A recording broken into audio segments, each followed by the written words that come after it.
ki khubor na ka shlem jong unong san Hima.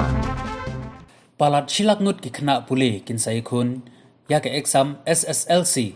but Hsslc menda usnem.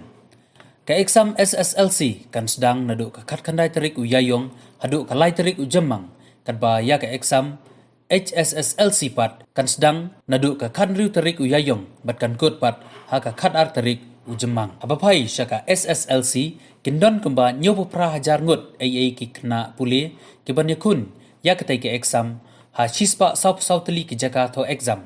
lani center na ki tai ki shispa saup sautli prap sautli kindon harilum khasi jantia bat riu photli harilum garo kumju ha ka exam Hsslc kaba kentup ya ka tanat pule arts science commerce bat vocational kindon kumba saupo hajar ngut AA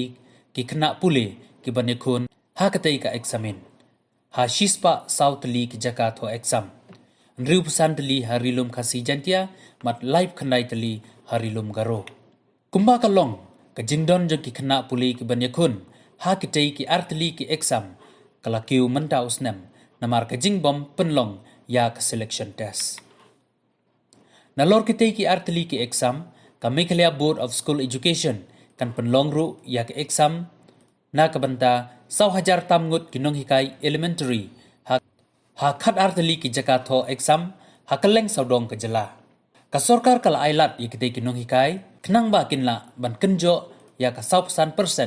la kidei kinong hikai sarkar deficit ne private kani kandeiru kasin ba khaddu ban ailat yaki namar ka sarkar haswa kala ailat license kenti yaki banikun ya kani ka exam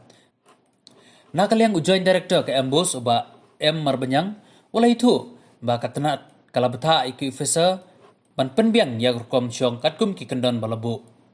lani ban pendon kam ya ki school bamarjan kum ki sector na ka benta ban ai jaka syong ya ki khna pulih kumban chu kedau hang ni katnat pulih puthi ka sarkar jala house na baladep classroom ya karai ban katino laipo persen na ka syllabus jong ka exam SSLC bat Hsslc